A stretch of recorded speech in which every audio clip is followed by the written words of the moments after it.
Today, we're going to replace the front brakes on your first generation Chevrolet Cobalt, and we're going to do this step by step. This is Casual's Kappa. Let's get to it. To start off, we're going to need to lift up the vehicle. Use a jack. I'm using a low profile jack stands and wheel chocks. We want to do this as safe as possible. When it comes to jacking up the vehicle, down here I'm going to be using this cross member right here, or this piece of the frame.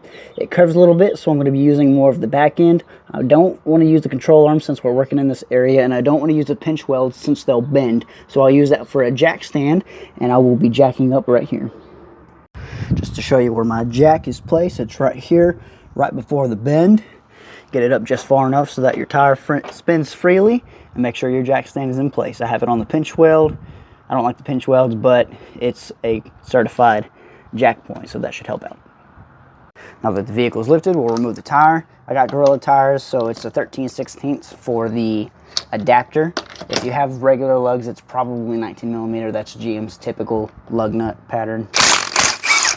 Once the lugs are out, take the tire off. Set that to the side. From here, we can see our caliper assembly. Now, it's going to be pretty dirty, so if you want, grab you some can of brake clean, kind of go at it just a little bit. Once that's all dried up, we're going to come up to the top here. There's a bolt right here. It's a 14mm bolt. Grab you a breaker bar because it might be pretty seized, especially if you're in the north. Oh, that one is actually pretty loose. Get it loosened up. You'll notice this starting to slide back. Once that stops moving, just take your bolt, bring it right on out. From here, you can push here, or both. You're going to push this outside piece of the caliper, not this one, right here. Push this out till it's sitting just like that. Now from here, we can see a bunch of brake dust again inside the caliper. So if you want, hit it again with a little bit of brake clean. Once that's dried, we can remove the brake pads. You can just simply grab them and pull them out. Or if you want to, the brake rotor is already loose. There's nothing holding on the rotor, so you can just grab it, give it a nice shake. It gives you plenty of room to reach in and just pull out your brake pads as is. And then from here, we can remove these clips as well. Just take them, push them right out. They're just spring loaded from the springs on the side. There you go. Next, we're going to install our clips. Make sure they're oriented correctly. You see the little ramp for the bottom, it's going down. For the top, it's going up. Push them inside of their slots until they're snug. If they're not snug, then your hardware needs to be replaced. Or if it's kind of spring-like, like sometimes it'll pop out and it'll pop back out like that, it means it's worn out. Next, grab your brake pad, slide it in the slot, push it in here. Now, since this rotor is loose, you may have to manually push it back so that you can fit these snug together. Put it in the slot, just like that. Okay, now that that's done, we can move on to our caliper piston. So what we're going to do, like we're supposed to, there's a brake bleed valve on the back. We're going to twist that, get a hose, and we're going to drain it out and push that in, and it's going to make it 10 times easier. For the next part, grab a water bottle, cut an X in the top, get you some hosing, make sure the inside is a 3/8 diameter. Take that hosing, push it in through the top. It's going to be like a straw, and this other side is going to go on the bleeder.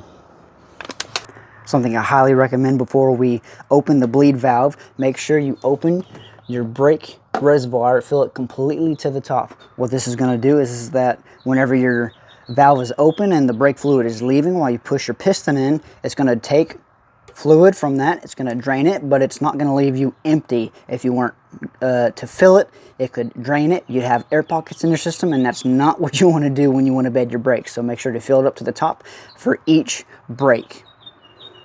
And then obviously once you're done, immediately close your bleed valve and make sure that it's within nominal levels. From here, we'll lift the caliper. Our bleeder valve is here. Take off the top hat or the boot. Grab a 10mm socket, and we're going to loosen it. We're going to loosen it until a good amount starts dripping out. Maybe a little more like that. We're going to grab our hose. We're going to put it at the end of the bleeder. From here, we're going to push the piston in. Now, I don't have a C-clamp, but I do have 2 pliers that are pretty wide. So I'm going to use the ledge of the caliper to snag some pliers here and here.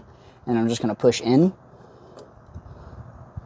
You can see it's starting to go in. Now all that fluid is going to go into our water bottle.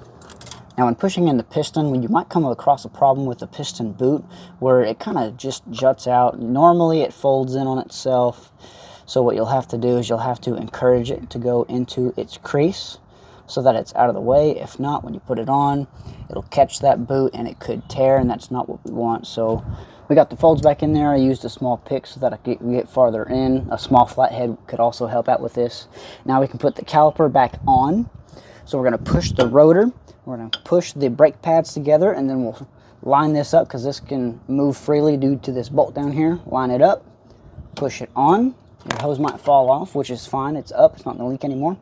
So that's on there pretty good now. We can tighten our bleeder, and then we'll grab our bolt and we'll install the top bolt. The bleeder is usually inch-pounds, so just get it nice and snug. Don't over-tight it. Grab your boot, throw it on. Grab your upper bolt, slide it in. You'll have to move it around until it meets that spring hole. Torque to 26 foot-pounds.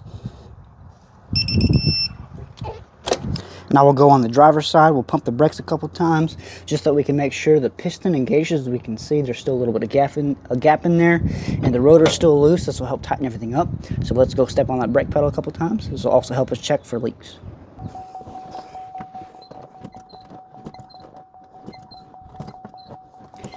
So we pressed on the brake. I got good pressure. If you want to make sure that the caliper did close, obviously your rotor is going to be tight still, but it's not going to be as loose, and you can move it. And if it don't move as much, that means that the caliper is consistently applying pressure just a little bit to the brakes and the rotors, as it should. Now we can put the tire on. Whenever we put the lugs on, make sure you kind of do it in a star pattern, so up, down, left, right, whatever you want to do. Just make sure it's in that pattern. That way we make sure the tire is fully seated. Once they're kind of on there, I'm going to get them snug. All right.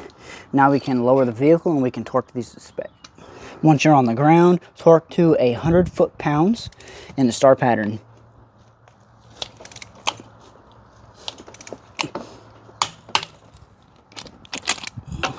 Once you're done there, do the same thing to the other side.